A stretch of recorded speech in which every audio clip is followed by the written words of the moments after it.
할렐루야. 아침 7시에 찾아가는 하나님의 말씀 베드로전서 1장 8절 말씀 7절 말씀 보겠습니다. 너희 믿음의 확실함은 불로 연단하여도 없어질 금보다 더 귀하여 예수 그리스도께서 나타나실 때에 칭찬과 영광과 존귀를 얻게 할 것이니라. 예수를 너희가 보지 못하였으나 사랑하는도다. 이제도 보지 못하나 믿고 말할 수 없는 영광스러운 즐거움으로 기뻐하니. 마지막 절에 보니까 기뻐한다고 하는 말씀이 나오죠. 그래서 믿음의 기쁨이라는 제목으로 은혜를 나누고자 합니다. 많은 사람들이 자신들이 살아가는 환경을 바꾸면 행복해지고 기뻐할 수 있을 줄로 착각하는 경우가 많이 있습니다. 그래서 좋은 집을 사기도 하고 좋은 차를 타보기도 합니다. 어떤 분들은 좋은 직장, 심지어 좋은 친구를 찾아 떠나는 사람도 있지 않습니까? 물론 집안의 가구만 바꿔도 기분이 상쾌해질 수가 있고 새 마음으로 시작할 수도 있습니다. 그런데 기억해야 하는 것은 환경을 통해서 바뀌는 마음은 오래가지 않는다는 것입니다. 새 것을 사면 또 금방 낡은 것이 되고 식상해지고 또 다른 것을 찾게 되는 것입니다.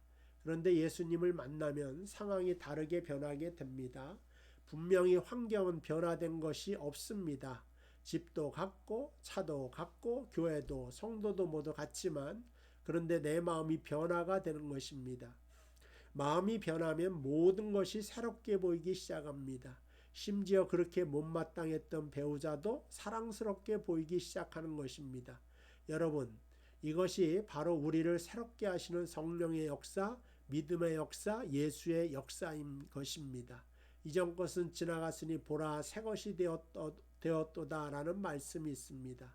이 말씀은 우리 주위의 환경이 변화된 것이 아니라 바로 우리의 마음이 그리스도의 마음으로 충만하게 된 것을 말하는 것입니다. 이것이 바로 우리가 가진 기쁨의 이유가 됩니다. 빌립보서 2장 18절 보면 사도 바울은 너희도 기뻐하고 나와 함께 기뻐하라 하고 말씀드립니다. 이때 바울은 감옥에 갇히고 있을 때입니다.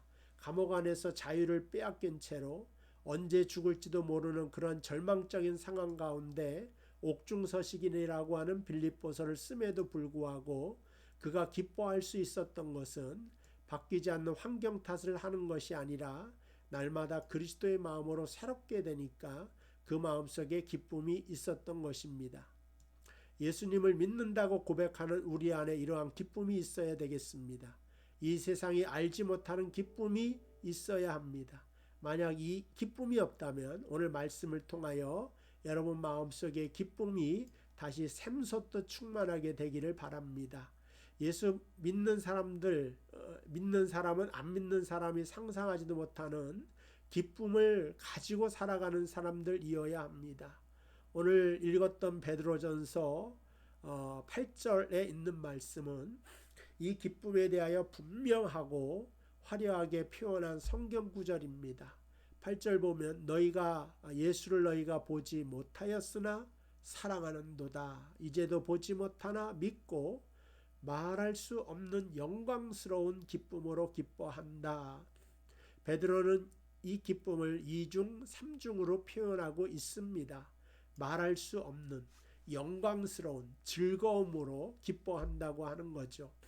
그래서 그리스도인의 기쁨은 우리의 기쁨은 무엇보다도 믿음에서 나오는 기쁨, 이게 바로 첫 번째다. 그래서 보지 못하고 믿을 때 기쁨이 나오고 이것은 예수를 믿음으로 시작되는 기쁨이라고 볼 수가 있습니다. 믿음을 가진 자만이 소유할 수 있는 그러한 기쁨이 있다는 거예요. 그게 바로 예수의 기쁨이다. 다른 사람들은 하나님이 없지만 우리에게는 하나님이 계시고 다른 사람에겐 메시아가 없지만 나는 메시아를 소유한 그 소유의 기쁨이 여러분 가운데도 넘치기를 바랍니다. 두 번째는 말할 수 없는 기쁨입니다. 말할 수 없는 이라고 하는 말은 8절에 나온 것처럼 인간의 말로 설명하려고 하면 100번 실패할 수밖에 없다는 것입니다. 너무 차원이 달라서 높아서 우리의 언어로는 도무지 형용할 수가 없다. 그거는 이제 환경에 상관없이 우리의 심령 깊숙한 곳에서부터 예수를 만난 자만이 누릴 수 있는 기쁨이고 그가 설령 환난 가운데 있을지라도 또다시 기뻐할 수 있는 원동력이 됩니다. 세 번째는 영광스러운 기쁨인데, 영광스러운 즐거움은 하나님의 영광을 덧입음으로 오는 신적인 기쁨을 의미한다. 그러니까 이 세상에서 얻을 수 없는 것이다. 무엇을 구입하고 무엇을 사느고 어떤 성공을 통하여서 나오는 기쁨이 아니라 예수의 영광을 바라보며 하늘나라를 바라보며 사는 사람의 갖는 기쁨이라고 말할 수가 있습니다. 하나님은 믿는 모든 자에게 차별 없이 이러한 기쁨을 주십니다. 주님 앞에 나와서 무릎 꿇고 나는 죄인입니다 하고 고백을 하고 주를 영접하는 사람에게 이러한 기쁨을 주십니다. 천하게 한 생을 살아가는 사람이든지 화려한 저택과 별장에서 사는 사람이든지 실직을 당해 당장 먹고 살 것이 막막한 사람이든지 살아갈 걱정이 없을 만큼 여유 있는 사람이든 똑같은 기쁨을 누리게 하십니다.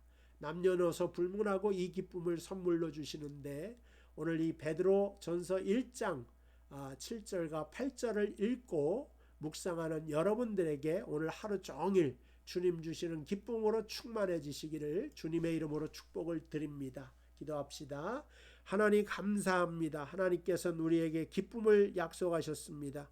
혹시 오늘 이 시간 우울하거나 기쁨이 사라지고 슬픔이 임한 자에게 하나님의 영광을 비춰주셔서 영광스러운 소망과 기쁨이 차고 넘치는 우리 사랑하는 성도들 다 되도록 인도하여 주옵소서. 예수님의 이름으로 기도하옵나이다. 아멘. 감사합니다. 내일 이 시간 또 뵙겠습니다.